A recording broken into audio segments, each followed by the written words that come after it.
All right. So tell me, where were you born? Okay. I was born in Richmond, Utah. It's a small town in northern Utah. Uh-huh. There were approximately 1,100 people who lived in this little town. And I lived there with my parents and my brother. When I was born, I had a brother that was 7 years old when I was born, and there were only the two of us in the family. Mm-hmm. Do you want me to just tell you about what happened? Should I just go on? Yeah. Oh, all right. So I grew up in this little town, and everybody knew you when you went to town. Everybody knew who you were. One of the funny things I think about is that I had a little red wagon, and my mother would send me to town, and she used to make all of our bread. So she'd send me down to get this great big thing of flour, a big bag of flour. So I would pull my little wagon downtown so that I could bring it home for her. And I had a dog that went every place with me, and he was an English setter. And What was his name? His name was Joe. Joe, my dog Joe. And so we went to town, and I would get, the stores were just a block from us, I'd get this, and it would fill up the whole bottom of my little wagon. They were really big. I don't know, were they 50 pounds or 100 pounds? I don't even remember that for positive. So anyway, I'd start pulling it home, and as soon as I'd start the wagon going, my big dog would jump up on it and sit right up on top of this big bag of flour. And I'd pull him home, and he would just be sitting there looking around. And when I would get home and my mother would see that dog sitting on the flour, she would get so upset. I told you you weren't supposed to let that dog on that flour. And I remember that so plain, because that dog loved to go wherever I was. Yeah. But anyway, I grew up there, and that's where I started school. And as I said, my brother was 7 years older than I was, so we were not real close. The thing I remember most about him was he would tease my friends. And when he'd tease my friends, I'd cry. Oh, mother, Seth's at teasing all my friends. Well, my friends loved it. They always wanted to come to my house because they thought it was fun to have Seth tease them. But he would take like their gloves and throw them up in the tree, and they couldn't get him down. And I was crying to my mother, and they were out there thinking it was funny. And we had a little place under our stairway. You could open a little door on the side, and there was this little place, and we kept some boots and stuff in there. Yeah. Because it was big enough for people, for little people to crawl into it, but you couldn't stand up. Well, my brother would tease us, and he'd trick us and get us in there. I think we must have known what was happening. Then he'd close the door. Oh, then no. we would get in there and scream at him, That was fun. It was fun. And then anyway, we grew up in that little town. And tell about what you used to do with your friends when you used to look at the neighbors and old people. Oh yeah, this was fun. It was my cousin and I can remember it so plain. We had the rocking chair that I still have in this house with me. It was my great-grandmother's rocking chair. And then we had another chair that we took out there. We sat in the front yard under the trees in the shade. And when people would go by, we would pretend that we were really old people then. And when somebody would go by, we'd say, "Oh, that's the grandson of George Doty. Doesn't he look like him, And he walks just like his grandfather," or something like that. And we would just do that with all the people that would pass. We thought that was really fun, And because you knew everybody in the town. And my friends and I, sometime we'd decide to find out who we were related to. And I can remember us sitting in the shade under the trees, and somebody would go by in their car or walk by, and there was usually at least 10 or 12 of us that were together, and probably never less than 6, and we'd sit there and we'd say, "Let's see, how are we all related to him?" And then we'd find out the one that was closest related of the friends, then they'd say, and I'm related to her because of so and so, and then somebody else would say, well, I'm related to you because we have the same cousin, and we'd go on till we could make ourselves, we would be related to everybody in that little town. We just thought that was so fun. And I remember my cousin and I, we, what was that? Our last name was Albiston, and we thought it was funny because we told everybody. It was at the time that Harry S. Truman was the President of the United States. Mm-hmm. So Shirley and I decided to tell everybody that we were related to his wife. And everybody believed us. Oh, wow. Yeah, but we weren't. Yeah. we thought, oh yeah, she's related to us through the Albistons. You know, it was so funny. And so when things happened, they say, I heard him talking about your relative on the radio, and it was President Truman's wife, and she was not related to us. That was funny, and we did a lot of fun things at school. Yeah. And I remember one time there was this boy in our school, and he was probably 4 years older than I was, and he was really a tough guy. I thought he was really tough. In his name was Dutchy. That's what they called him, and everybody was kind of afraid of him. And he decided I was going to be his girlfriend, and I was really younger than him. Oh, I would get so afraid. And so when we'd have lunch, our teachers would eat in the library. There was a group of 4 women teachers that would go in there and eat their lunch. And we used to play in the lockers. We called it the locker room, but it was where we hung our coats. Mm-hmm. And we used to play there, you know, when it was so snowy and that we couldn't go out. So one day, my friends and I, we were playing kind of in this little bunk place, and it was across the hall from where the teachers were eating. And all of a sudden, this Dutchy came chasing me, and he told me he was going to kiss me, and I was scared to death. Oh my gosh! And he was, you know, he was a tough guy. And so I ran as fast as I could, and I ran right into the library where the teachers were sitting. I thought, I'm really safe, you know. And he ran right in and just kept chasing me, and I ran right over, stood by the teachers. Made no difference. He grabbed me and kissed me right in front of the teachers. And in our day, that was just unbelievable. I think the teachers were afraid to help me. Oh my gosh. I think that's so funny when you think Yeah. they would help. That's a dumb little thought. Oh, and I'll tell about the time that I always wanted to have this beautiful hair. Yeah. I was very, very blonde, and I had kind of little short hair. My mother would make it in tight little ringlets, and they didn't even hardly hang down at all. But anyway, they'd kind of hang against my hair, and I thought I had beautiful ringlets. But I always dreamed of having really long, flowing hair. I mean, you know, like Cinderella or something. So my mother, she braided my hair this one day for school, and I had this great plan in my head. And you know, when you braid your hair, you wet it so that it goes into its place, and so it's kind of wet. She'd wet it and do it in. And so before I left for school, I put this long red ribbon. It was about this long, and it was the kind you tie around your head. And I put it in my pocket. I was so excited because I decided that if I took out those braids, they were going to be those long, wavy, I was going to have that long, beautiful hair. So I got down the street a little ways where my mother couldn't see me. I took the ribbons out and the whatever it was that she had holding in my braids tight, and I just took my hair and fluffed it like this and ran my fingers through that.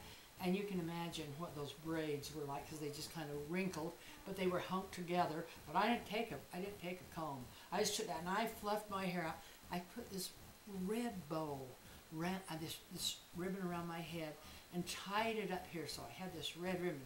I did not have a mirror, or all my dreams would have been gone. And I put it up there, and all of a sudden, in my mind, I was this beautiful Cinderella or Snow White or somebody with this long flowing hair. So when I would see people, I'd think, I really did want them to notice. And so I'd say to him, oh, my mother made me wear my hair like this today, and I didn't want to. And my poor mother, if she'd have seen it and heard me say that, she would have been so upset. But I really, for one day, I had long, beautiful, flowing, long, curly hair. I would like to have had a picture of that long, curly hair. Yeah. Do you remember what your mom said when you came back? No, I don't remember. All I can remember is how I felt and how I remember my plan right up till I did that to my hair. Wow. And I can remember telling the kids, oh, I didn't want to have my hair.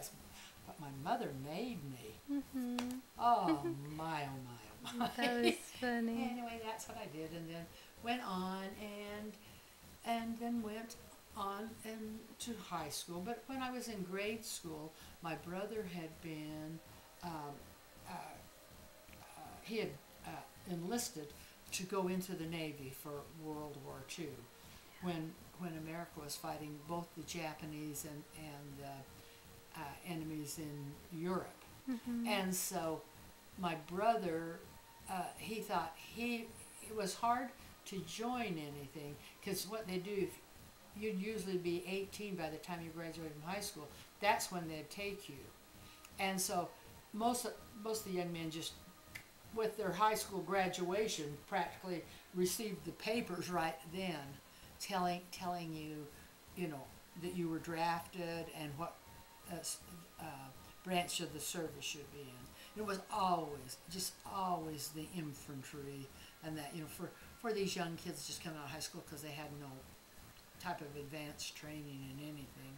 So my brother's birthday was in August, so he had the time from May until August that he could join.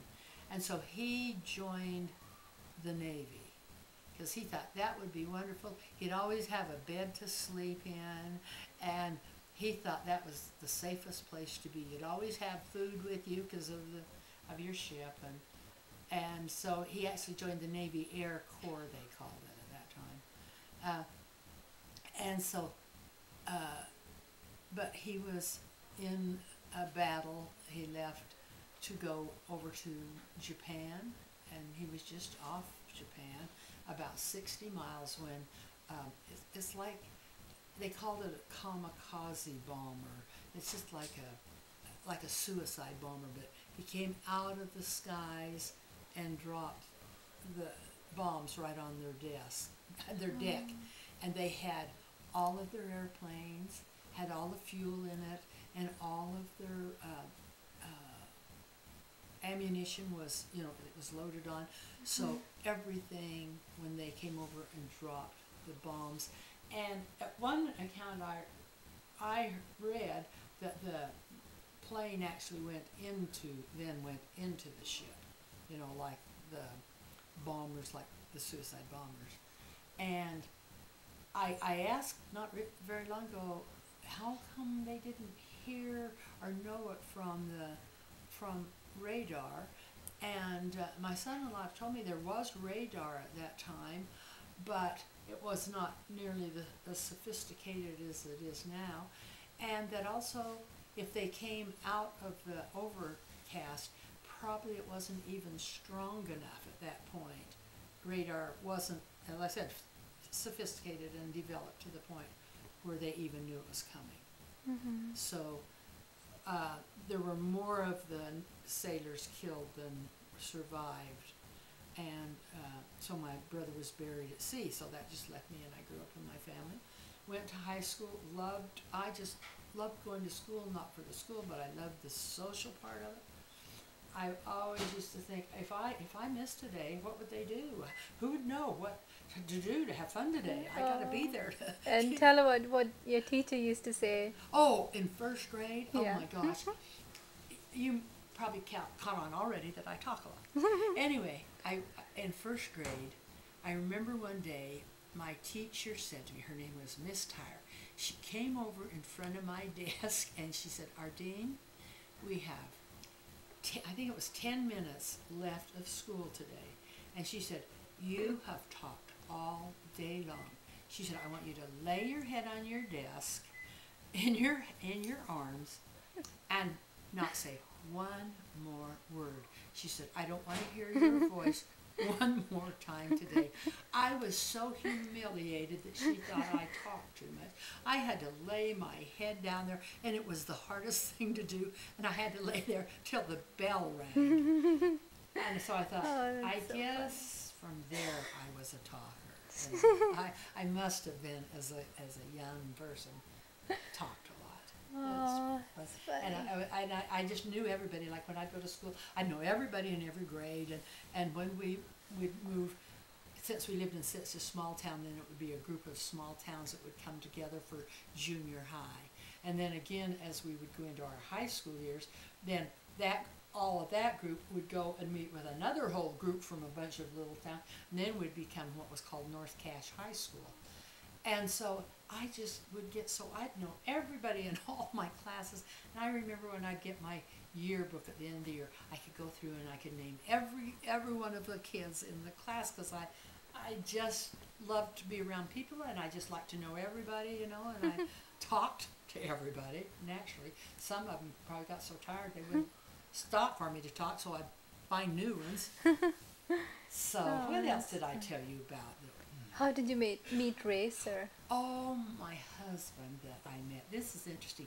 He was my neighbor, and he was a friend of my brother's. My brother was 7 years older than I was, and Ray was 6 years older than I was, and they played together. And Ray can remember of coming down, and the kids used to play football on our front lawn, because we lived on a corner, so we had a huge big front lawn. And they would play football there. And Ray can remember me from then, and he can remember that I would sit out on in my high chair on the porch. We had a big wooden porch, and I would watch those kids play football just when I was a little girl, you know. Wow. And my mother put me out there to watch the kids. And then his family had a cow, and we didn't have a cow. And I'm talking about the early days, because I was born in 1932. And so we didn't go to the store and buy milk. What we did was bought milk from the people around us. I really don't think they sold any milk in the store. I never remember of it. And you didn't go to town to get milk, to the grocery store to get your bread either. Everybody made their own bread. You'd buy your staples there, like your flour and your sugar and that type of stuff, spices or that. And they only would have, you know, food in its season.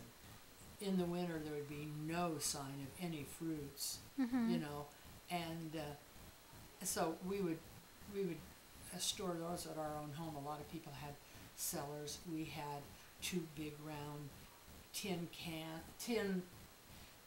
don't know what they call them, barrels. They're really big barrels, and the top's always hooked on them.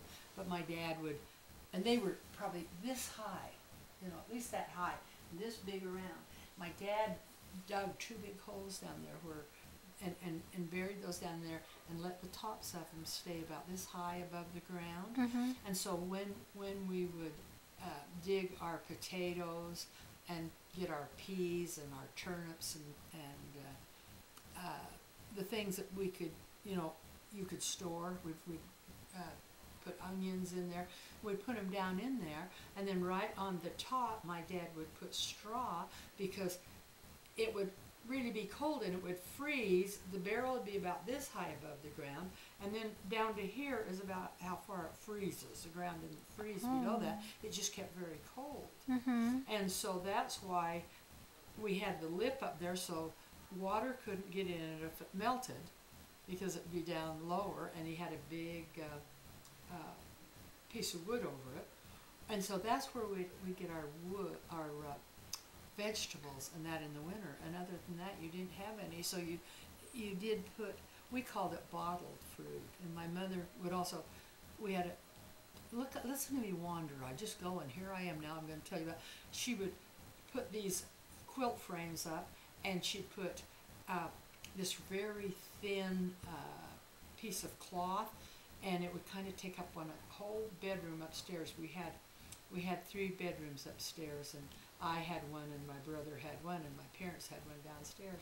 We'd have that out there, and then she would cut the corn off that we'd get, and she would spread the corn all out all over this. It's called cheesecloth is the material. It's just very thin, but she's there, and see, it was up off the ground. It'd be like this high, and so there was air under it, air above it. Yeah. And she would just then throw another piece of cheesecloth over it, so that flies or nothing would bother it if they got in there. And you left it there till it dried, and they just get hard. You know, the corn would just get these little hard pieces of corn. You know, they still were pieces of corn, but they were hard. All of the liquid had come out of them, all the milk and stuff that's already in them. And then she would gather these up and put them in bottles and put the lids tight on the bottle. And so when we would have, she would make maybe a soup with corn, and you know, she'd put it in with the milk, and then it would absorb some of the milk back, and it tasted like corn. It was really good. It made wonderful corn chowder. Oh. But it was what we had for, you know, vegetables, and then what we put down in there, and my mother could bottle the beans, and so we, you know, the long green beans, and she could make those. But anyway, it was someplace else before when I was telling you. Then anyway, we all went to school together, and I loved going to school. Yeah. And You were telling what racer. oh, how I met Ray. Yeah. Yeah. And so as my brother went into the service, as soon as he got out of high school, then Ray was the next year, and he had to go. But I was telling you that what he did, his family had a cow, and that's where we bought our milk. And so in the mornings there was Ray, and he had 3 brothers, and one of them would always drop the milk off and put it on our front porch. And that's where we get our milk, because we didn't have a refrigerator, so every day we would get milk. And then we had a room that didn't get any sunlight, you know, in it, and so it was where we kept stuff. It would keep it as well as any place. And so then when Ray went to the service, so he went to Europe, and he was in 3 of the battles of the Bulge, which were big battles in Germany.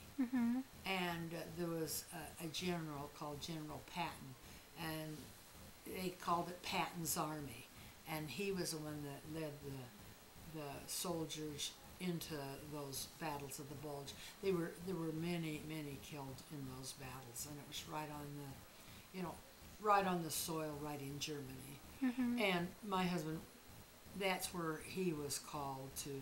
So he was just in the infantry. He was a gunner on a tank, an open turret tank, and he was a gunner, and he was very tall. He was 6'6". He wasn't that tall when he went into the army. He was 6'4". When he came out of the army, he was about 6'6" and a half. And so here he sat up on one of these tanks that's just opened on the top, and he was so tall, and he was a gunner on it, so he was such a target. Wow. Well, anyway, when he survived the war, and he was in on liberating 2 of the prisoner of war camps in Germany, went in and freed the men, you know, their whole battalion or whoever they were. And anyway, and so then when he came back to home from the war and received a discharge, he went to Utah State University to get an education. He wanted to go to college. And so he was that tall, I told you, 6'6" and a half by this time. And he had played basketball in high school, so he went to the college there, and he made the basketball team. So he was this big basketball star. This is while I was a sophomore, a junior, and a senior. He was big time at the college. He had a brother that was a year younger than I was, so his brother was a pretty good basketball player in our high school. But then when Ray wanted to be a teacher, and they have to do student teaching to become teachers. They have to have, I think it's like almost 6 months of time in the classroom. And they do that in college. They get credit for it, but that's where they get their actual teaching experience, and he came to our high school, and he was the student teacher in the high school. And I had some of my friends had, and he was really very nice looking and very well known because he was one of the basketball stars, and everybody in those small areas just followed their college teams faithfully. And so he was well known, and oh, I thought, oh, why didn't I get him, you know? But I always knew him, so I'd see him, you know, in the halls and stuff at school, and he'd always say hi to me and that because I was his neighbor. And then he, when he finished that, and then he was getting ready to start teaching school. He was going to then apply for some place to teach school, but he was in our little town in the summer, and the girls, we loved to play softball because that was kind of things you did around those small communities. We had a girls softball team, and so we decided, let's ask him to be our coach because he played baseball for the city team. So, oh, we were excited, and he became our coach. I'm talking over there. I should be talking to you. Anyway, and so he was our coach, and we all thought he was so cute. And my gosh, right out of the blue, he asked me on a date. I could hardly believe it. And I was getting ready to go start college myself, and I had been accepted into the School of Nursing, and I was going to become a nurse. Wow. And so the time, let's see, it was my birthday. No, it wasn't my birthday, because he and I started going together after my birthday. When you turned 18? Yeah. When I turned 18, that's when I started, and he was 24. I mean, that's quite a difference for us, you know. And so he, I bet my parents gave me this watch, and he said, oh, I wish you weren't, you know, it had the second hand on it. He said, oh, I wish you weren't going to go to be a nurse. And in our day, you couldn't go to school and be a nurse and be married because you had to live right where they were, you know, right in the school, because you actually worked in the hospital. You had shifts in the hospital where you'd go in, you know, and make beds and help them do all this stuff with patients. And then they'd have some of the classes right at your dormitories right next door, and it was called the nurses' home. And then you would go up to Utah State College, which was just a few blocks from where the hospital was, and then you would, you know, take your courses there also. So the nurses never married, or they married after the course? It took 3 years then to become a registered nurse, but if you wanted to go into administration, then you would go to college the 4th year and finish out your administration. Yeah, so I was going to go for 3 years. Well, he was already 24, and he just really went at it. Oh my gosh, I thought he was so handsome. I had no idea that he would, you know, be serious about me. So I started nursing. I started school, and I was living down there, and he'd come down almost every night to see me. And then one of my friends got married, and I was her bridesmaid. So I had to be at her wedding that night at the reception. And so he came down to the school and got me and brought me to the wedding. Yeah.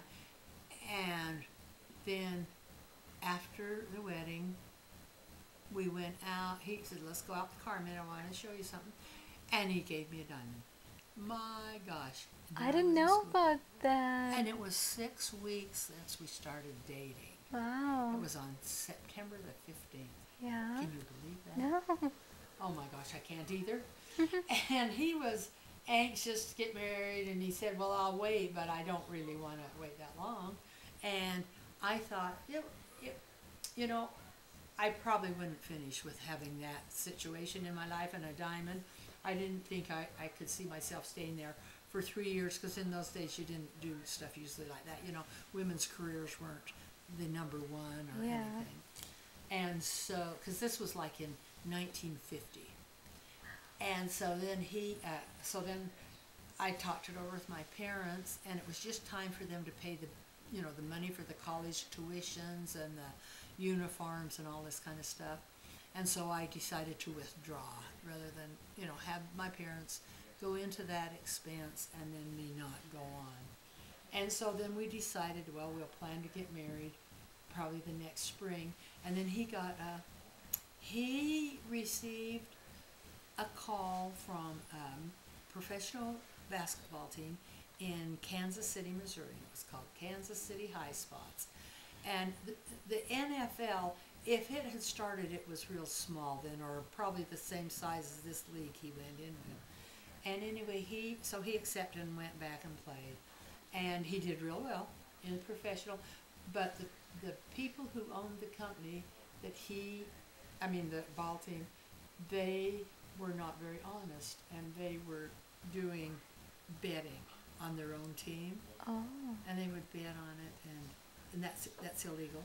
Mhm. And so the team was dismantled. They couldn't keep it going because the league dropped the team. So he came home, and he had an invitation to go back to New York and try out for the NBA. Yeah. I think it was the national. Knickerbockers at that time, that he could go back and try him. But he had to sponsor himself. He had to have all the money to go back there, and then he'd see if he could make the team because it was already in the season. And he realized, he didn't have that kind of money. His parents certainly didn't either. And he'd had to pay his own way and get himself someplace to live there, and then just try out and play and then see. So he just wasn't that involved. He decided, no, he'd come back and get him a job teaching school. So that's what he did. Then he started teaching school in Idaho. He was a coach. But we got married, we got married the July after we started going to.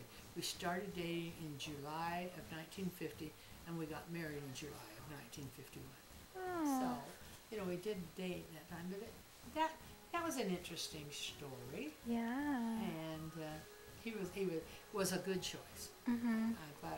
I'm glad I chose him, but I didn't ever, I just had no idea.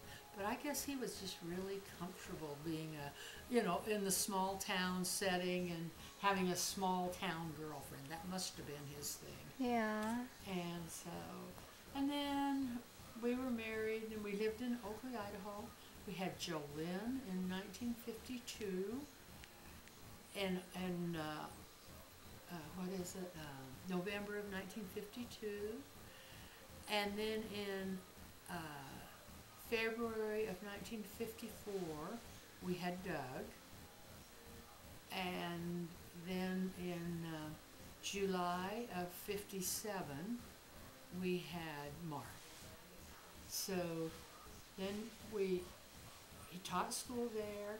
He was a very good basketball coach. He had a very small, student body to choose from. In fact, he only had 11 players, and so when they earned their way to state, to play in the state tournament, he let the scorekeeper wear a uniform and play in the state tournament. But it was a small team. There were, I think there were only something like, how many were there? There were there were 4 classes in their high school, and there was probably 30 to 35 kids in each class, and that's all there was in that high school. Wow. And they got a team up and were able to play, and they beat teams like Twin Falls, Idaho, and Idaho Falls, Idaho. They beat their game, and they beat one of the teams in Boise, Idaho. And then they were playing for the finals, and then some of the big teams just got the best of them, but they ended up taking 3rd in the state That's for a this good little thing. tiny team. Yeah. Wow. And so then we decided to move to California. He taught school here. He didn't do any coaching. He found it took a lot of time. And here he did some umpiring, but we moved to San Jose, California. He taught in Sunnyvale, and we just lived there, and that's where our kids grew up. And he he taught math. He taught social studies for a while. Then he switched to math, took some classes and switched to math because he liked the math because it was so exacting. Yeah. And he taught English too. He loved teaching grammar, but he didn't like teaching the literature part of it because he wasn't that proficient or didn't have that much interest in it. Hmm. Tell about when you went for the first time in San Francisco. Oh, yeah. Ray and I, in there someplace. Well, when he came home from playing, and before he could, I see. Before he could get a teaching job, we had like 6 months where, there were no openings for teaching. And so we came to San Francisco because he had a cousin who had a parking garage in San Francisco. So we decided to come out there because he'd already graduated from college and waiting for that. So we came to San Francisco and he worked for his cousin. And then, he had been all over the world. I mean, he had been a lot. But I think when we got married, he'd been in like 46 states and 9 countries, with his basketball travels and his military travels, and then he'd been in 9 countries. Oh, and this is what he used to say. This was really special. He used to say, I traveled the world over, and I traveled over the United States, but I came back home and found my love. Now, was that sweet? Oh, that was He'd always so tell cute. people that, 'cause I was back there growing up, So then we went there, and he had already gotten this apartment, and he was, he went to work, and he took me down and showed me where the laundry room was, and we lived on the 2nd floor. We lived on the 2nd floor, and on the front of the building, so we could look out our front window, and I could see, and there was a fireside inn down here, which was a bar, and over across the street was the cable car barn where we were on California Street, and that was where they would bring all the cable cars in at night to put them in the, put the cable cars in the barn for the night, and then that's where they'd take them out in the mornings. And it was just a huge big building with all these tracks going into it. And so I'd see that across the street, and then I could see there was a little grocery right across the street, a little mom and pop grocery store. I knew right where we were, And so he went to work, and I have never, when I came to and saw San Francisco, I could not believe it, I thought Salt Lake City was way big, and it probably was. It had less than 200,000 people then, Salt Lake City did. And I thought that was the biggest thing in the world. How could there ever be anything bigger than that? And so I went down, he showed me where the laundry was, and so I had to do some laundry. So I take my basket, I go out in my room and go down and get on and I think my room number was 200. And I had to go down over and get on the elevator and just go to the basement, and then I'd make this churn, and there was the washer and dryer. So I did my washing and drying, and I didn't dare leave them down there. I had to stay with them. I didn't know what people would do in those big cities. So I sat while my clothes washed and then dried. So then I put my clothes in the basket, and I was just kind of looking around as I was leaving, and all of a sudden I went down to see where a hall went. Then I got down there and I went over a little bit, and then I thought I was coming right back to where I was, and I wasn't. And I had no idea that this building that we lived in was an L shape.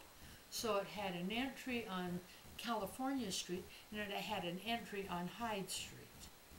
And so I lived off the California side, but I had wandered down in there, came to the elevator, went up to the 3rd floor, went to my room, and it said something like room 212. I couldn't believe it. I kept looking at it. I went back down the elevator, came back up, and it was still 212. So I came to the first floor. I went and looked out of the building. The entrance and everything was the very same. Everything was the same. I looked up and down the street. They'd gotten rid of the fireside bar.